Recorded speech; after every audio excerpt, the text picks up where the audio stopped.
notre leçon sur l'assurance que nous avons de notre salut. Depuis le dimanche dernier, et nous avons vu aussi que bibliquement, il y avait deux preuves qui nous assuraient, qui nous rassuraient de notre salut.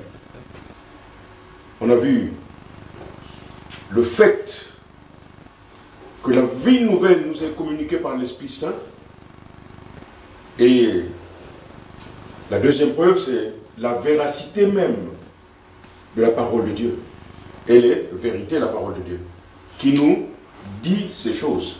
Mais bien avant cela, je veux demander à notre frère Nestor de nous conduire dans la sainteté du Seigneur afin qu'il bénisse les moments que nous allons passer ensemble. Prions. Éternel notre Dieu, c'est une joie immense de nous permettre de nous réunir ce matin dans ta présence. Tu nous demandes, mon Dieu, mon roi, d'être fidèles à ta parole, et c'est ce que nous faisons le dimanche matin quand nous nous réunissons dans ces lieux que tu as élus avant la fondation du monde, pour que tes enfants puissent se retrouver et chercher ta face. Conduis-nous, Seigneur, pendant ce temps d'études bibliques qui sera ensuite suivi par l'enseignement. Que ton nom soit glorifié au milieu de nous, Seigneur, au nom puissant de Jésus-Christ. Amen. Amen. Donc, je disais tantôt qu'il y avait deux preuves. La preuve première, à savoir la communication de la vie en nous par l'Esprit Saint de Dieu, parce que nous sommes sauvés. Et la deuxième preuve, c'était la parole de Dieu elle-même qui est véridique. Et on avait entamé toute une suite de passages qui nous prouvaient la communication de la vie nouvelle dans le chrétien par l'Esprit Saint de Dieu. Et nous allons continuer. Et puis, on va entamer la deuxième partie qui est de la perte ou non du salut.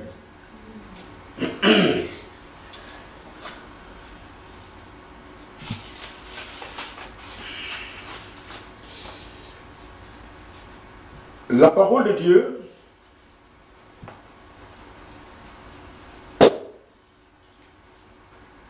déclare dans l'épître de Pierre en son chapitre 1, la première épître, et au verset 23, 24 et 25, je cite, « En effet, vous êtes nés de nouveau, non pas d'une semence corruptible, mais d'une semence incorruptible, grâce à la parole vivante et permanente de Dieu, car toute créature est comme la fleur des champs. L'herbe sèche et la fleur tombe, mais la parole de Dieu, la parole du Seigneur, subsiste éternellement.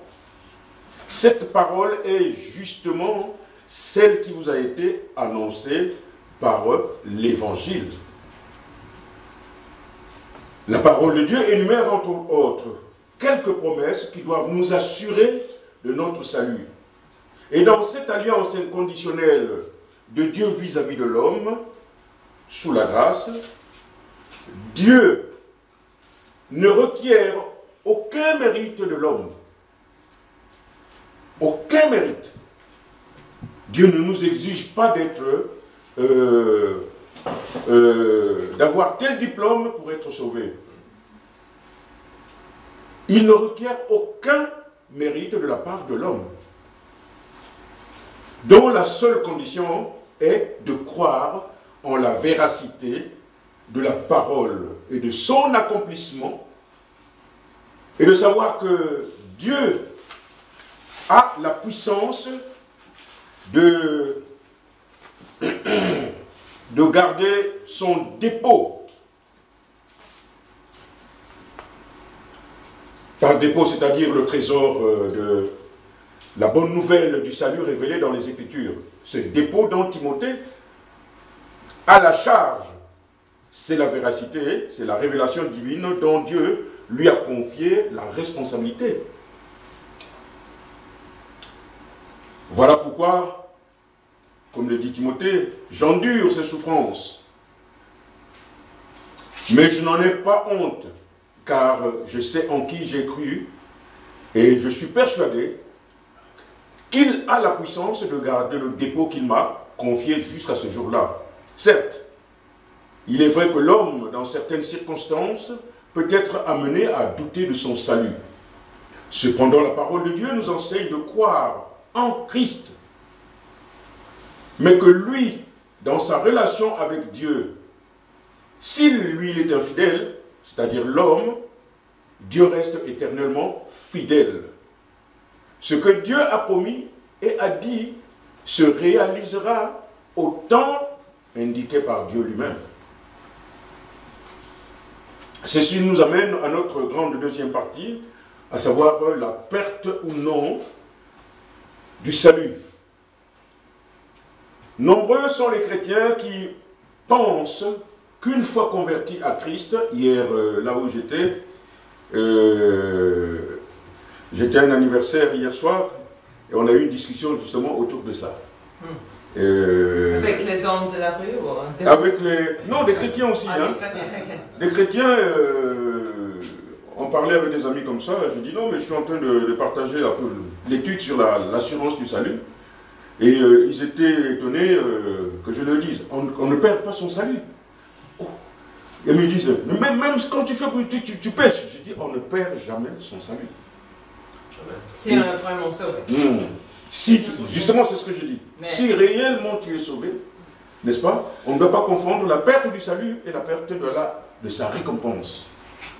C'est deux choses différentes. Non, c'était bien hier. Je me suis amusé à leur parler. C'était magnifique. Donc je disais que nombreux sont les chrétiens qui pensent qu'une fois convertis à Christ et devenus enfants de Dieu, que le croyant ne peut plus pécher. Et ce qui est absolument faux. Le chrétien reste pécheur et Dieu a pourvu un moyen efficace qui lui permet de se réconcilier avec Dieu. Ce moyen est la repentance sincère du croyant pécheur.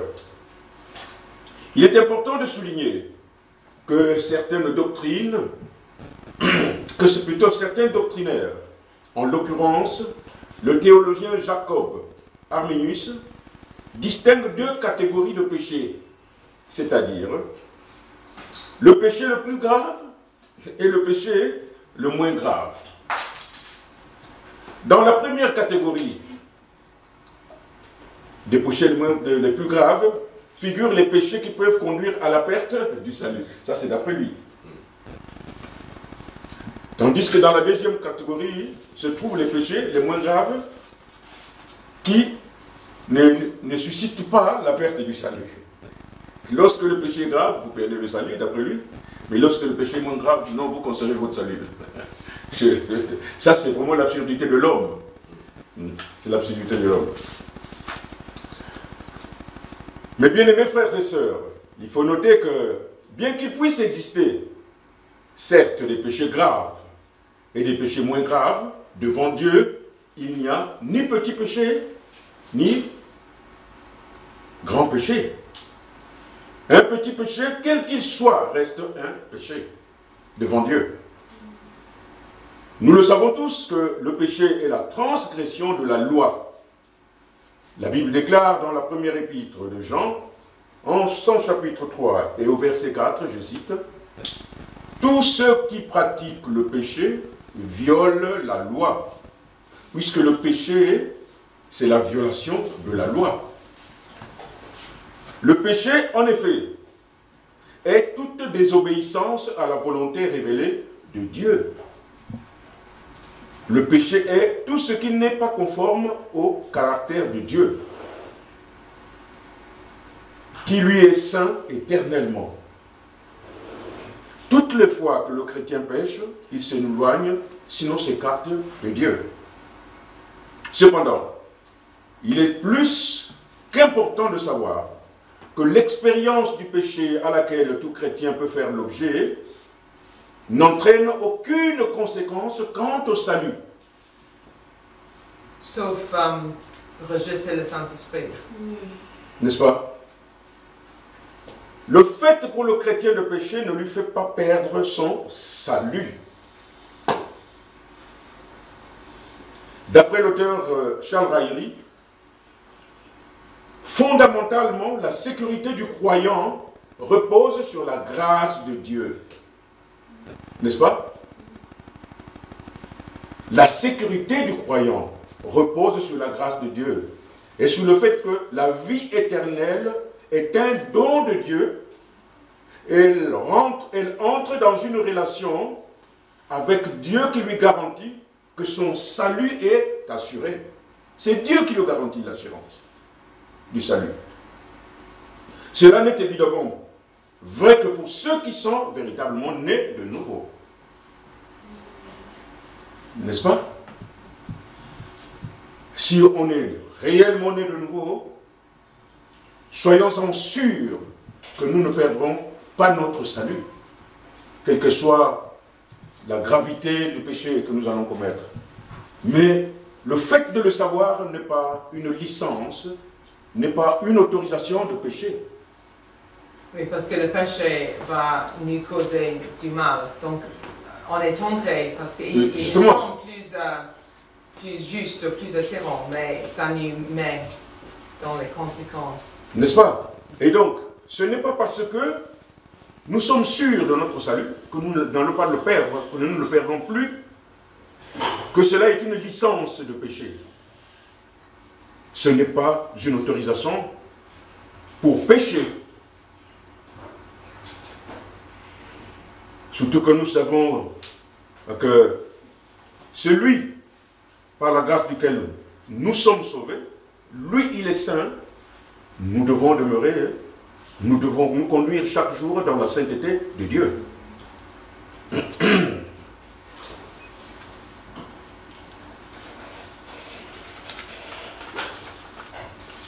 En effet, lorsque l'homme pécheur se convertit à Christ, l'Esprit Saint de Dieu le régénère et il est né de nouveau par la vertu de l'Esprit au moment où il croit. L'Esprit Saint de Dieu vient établir sa demeure en lui. Mais le parabole de semeur, donc... Comment? Le parabole du semeur. Oui. Donc, la question, c'est toujours... Parce que j'ai parlé avec Jésus, avec des personnes qui disent oui, il prie la prière, il croit, mais dans quelques semaines, c'est rien, parce que pour eux, croire, c'est pas la même chose que pour moi, ou pour Dieu. Donc, avec le parabole du semeur, on voit qu'ils reçoivent les graines, le terrain, le sol. Et quelqu'un, tout de suite, on voit que le diable enlève les graines, il ne croit pas, le diable ne veut pas qu'on croit.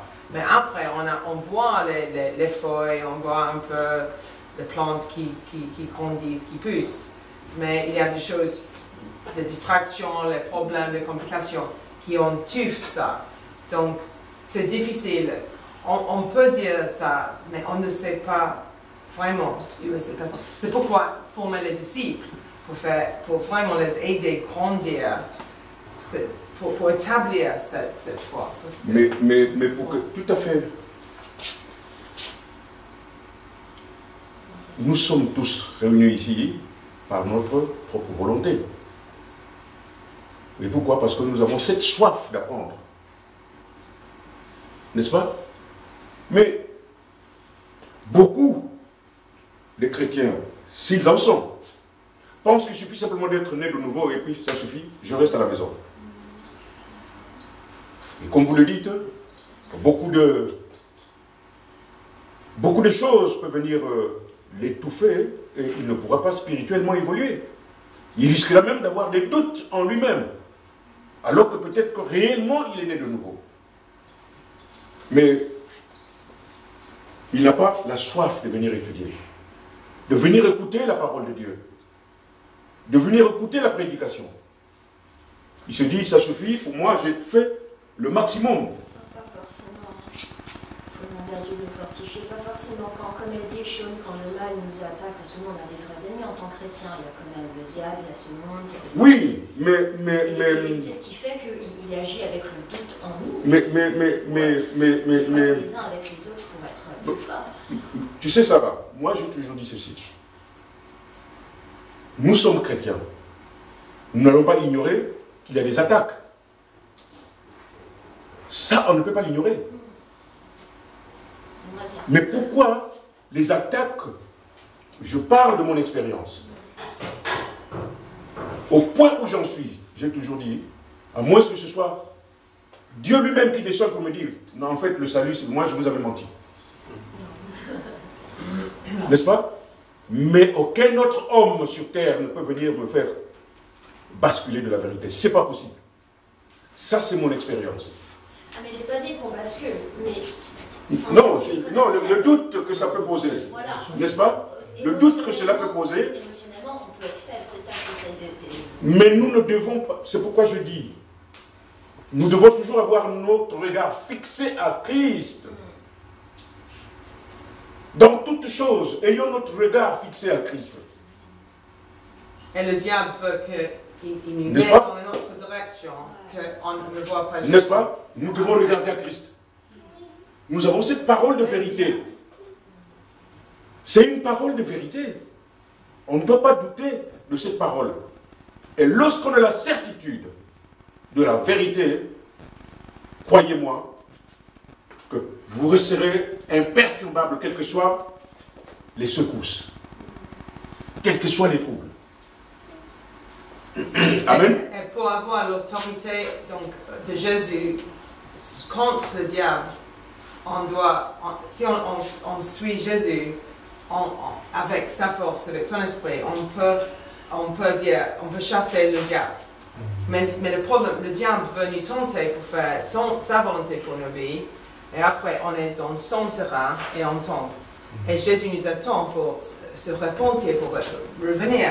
Et après, il va nous mettre dans le bon chemin. Mais nous sommes souvent tentés d'écouter le voix. Mais ça c'est... Oui. Mais du coup, ce que tu dis en train est vachement important, c'est garder le focus, rester focus sur la vérité. Ouais. Keep focus on the truth. Donc, le tout est dans la conviction. La conviction. Que tu te fais toi-même personnellement. Parce que c'est comme les athlètes au JO. Donc ils sont entraînés, ils sont focus sur la victoire. Donc c'est cette attitude de rester focus sur cette vérité qui fait que quel que soit le trouble, quelle que soit la situation de vie, si tu es resté focus, c'est comme de l'eau qui coule sous une carapace. Tu resteras, tu vis avec et tu gardes en ferme espoir que Dieu est là. Du coup, il n'y a pas... Donc je comprends la réflexion de Sarah qui dit on est émotionnellement faible, on est... Il y a aussi, justement, tu parles d'un athlète qui est focus. Ouais. Des fois, un athlète, quand il voit la ligne d'arrivée, c'est trop dur pour lui. Tu comprends? C'est là que justement, il perd un tout petit peu, tu vois, parce que... Non, c'est pas qu'il perd, il a envie, mais il a la capacité de... Mais des fois, ça peut faire l'inverse. Ça arrive où tu arrives à la ligne d'arrivée, mais tu as tellement tout donné depuis le début que là, tu te relâches. C'est pas qu'il se relâche, il a envie, mais le potentiel physique ne peut plus assurer. Mais il a tout cette focus de garder cette volonté de garder la victoire. C'est ça que, on dit, garder toujours en vue cette vérité, quelle que soit la situation. Et l'obéissance. Oui, c'est ça. Après, c'est une corrélation. Oui, Nestor. Ouais, juste pour corroborer tout ce qui se dit. En tant que chrétien, on est averti par la parole. Dans le livre de Timothée, on est averti. La parole de Dieu nous dit que tous ceux qui voudront vivre pieusement en Jésus-Christ seront persécutés. On est averti. Amen. Amen. Voilà. Donc à nous de tenir ferme dans ce que nous avons cru et de mettre en pratique la parole de Dieu. Voilà, toute la parole. Voilà. Donc, pour résumer, soyons comme... Tu veux dire quelque chose? Oui. Vas-y. Moi, je pense que quand on est sauvé, ça dépend dans quelle position va mettre le Seigneur avec nous. C'est-à-dire, on est sauvé et c'est sa croissance spirituelle qui va faire qu'on va comprendre qu'on doit grandir. Si on est simplement chrétien et basta, juste ça, donc il n'y aura pas de fruits, il n'y aura N'est-ce pas d'avancement. Et donc, on est chrétien pour aller. Le doute arrive parce qu'on n'est pas grandi dans le Seigneur. On l'a, mais on ne grandit pas. Mais c'est ce que nous disions tout à l'heure avant que tu ne viennes. Oui. Il y a des chrétiens qui, bon, ben, ils se disent, je suis chrétien, je suis sauvé. Hein. Et qu'est-ce qu'il fait? Bon, ben, écoutez, bon. Moi, aller à l'assemblée, écouter les paroles, les enseignements, les ateliers, moi, ça me suffit. Moi, j'ai ma Bible à la maison. N'est-ce pas? Mais hier, je vous ai cité aussi ce que j'ai vécu, ce que j'ai partagé à la fête là où j'étais. Parmi les chrétiens, ils étaient étonnés que je leur parle de l'assurance du salut et que le salut ne se perd pas. Ils étaient étonnés. Et moi, ça me fait mal. Parce que beaucoup de gens vont dans des églises et ils ne comprennent même pas cette richesse que nous avons du salut. Que le salut ne se perd pas. Et pourquoi on ne le perd pas? Mais parce que il est garanti par la grâce de Dieu lui-même. C'est Dieu qui nous donne cette assurance. C'est lui le garant de notre salut, c'est pas l'homme. Quel est le verset dans le Bible, je ne sais pas, Lance. Qu'est-ce qu'on dit? We curse the Holy Spirit. Parce qu'on connaît quelqu'un, il était dans notre mariage. On l'a choisi pour être le bassman, l'homme principal, le témoin. Parce qu'en Angleterre, il parle. Et on a voulu qu'il parle de Jésus. Que notre mariage soit très chrétien. Il était tout ça, il a fait l'émission, il m'a même connu, je l'ai connu avant Martin, il prie pour Martin, parce que donc il était apparemment sur le bon chemin. Mais maintenant, il dit, je n'ai jamais vraiment connu Jésus, non, je ne crois pas, Donc il a absolument abandonné et il parle contre. Donc, mais il était comme une plante assez grande, avec des grandes feuilles. J'avais pensé les fruits, peut-être pas. Mais le danger que le diable, il veut nous persuader d'aller sur le chemin. Pour lui, c'était un peu l'argent et les femmes, tu vois. Mais qu'on doit rester, parce que ça cause du mal. Que quelqu'un pourrait grandir assez bien pendant des années. Mais vraiment, il a rejeté le Saint-Esprit. Et donc, le Esprit Saint n'était jamais vraiment dominé lui. Et donc, je pense que c'est la responsabilité de l'Église pour aider les personnes de ne pas être, venez, retourner. Mais l'Église, c'est pas l'Église de dire venez. C'est à l'individu lui-même, c'est au chrétien lui-même d'avoir cette soif-là de venir écouter, de venir apprendre. Oui, mais le pasteur ne peut pas dire à quelqu'un, dimanche. Le pasteur ne peut pas nous obliger. Ne me tente pas. Amen. Même si de temps en temps il est tenté de nous obliger. Non, mais il dit, parce qu'on aime, on dit, oh, est-ce que tu vas bien, comment je peux prier pour toi? Oui, mais ça c'est... C'est pas simplement le pasteur, c'est encore... Et du coup, là, par rapport à ce que dit Sean, la différence que tu nous dis, Antoine, c'est oui. Il y a une différence entre avoir le salut et ne pas le perdre, mais la destination finale. Donc, par exemple, cette personne a eu le salut, l'a toujours, parce qu'il a... Mais tout à l'heure, je parlais de quoi? Mais du coup, il n'ira pas au paradis. Mais je parlais tout à l'heure... Bon, c'est parce que, bon, il y a le temps qui passe, n'est-ce pas? Le temps qui passe, on va voir. On va voir tout ça, on va développer tout ça, parce que tout à l'heure, si tu peux, si vous le permettez, j'ai dit tantôt, avant que vous ne veniez, que je crois que Sarah était déjà là, ne confondons pas la perte du salut et la perte de la récompense qui nous attend. Il ne faut pas confondre ces deux choses. On va continuer. Il nous reste juste 5 minutes. Donc, je disais tantôt, on va continuer nos discussions par la suite. C'est l'essentiel de la Ça, c'est le bon côté, vous voyez. Amen. N'est-ce pas? Le pasteur, de temps en temps, tu peux m'aider aussi. Hein? Oui. Bon, et alors? Je le ferai. Mais vas-y, pasteur. Bien sûr, quand il s'agit de ce sujet, Oui. j'adore le parabole du fils prodigue. Amen. On aime bien la fin. Mhm. On aime bien la fin. Et on a plusieurs raisons pour bien aimer la fin. Amen. Mais si le fils aurait resté en vie, s'il aurait resté dans la boue, s'il aurait resté dans la débauche, est-ce que ça aurait changé le cœur de son père? Est-ce que ça aurait changé sa relation vis-à-vis du père? Ben, jamais. Non. Non. Non, il reste son enfant. Ça va. Donc pour moi, ça, alors je ne connais pas le monsieur que Sean. Mais la protection. Oui. Donc cet ancien ami de Sean et Martin, pour moi, c'est le fils prodigue. Mais Il était le fils, il est toujours le fils, C'est toujours. mais il est loin du père. Amen. J'espère un jour, Voilà.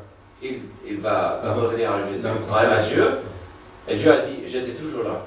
Amen. Je t'ai toujours aimé, j'ai jamais arrêté de t'aimer.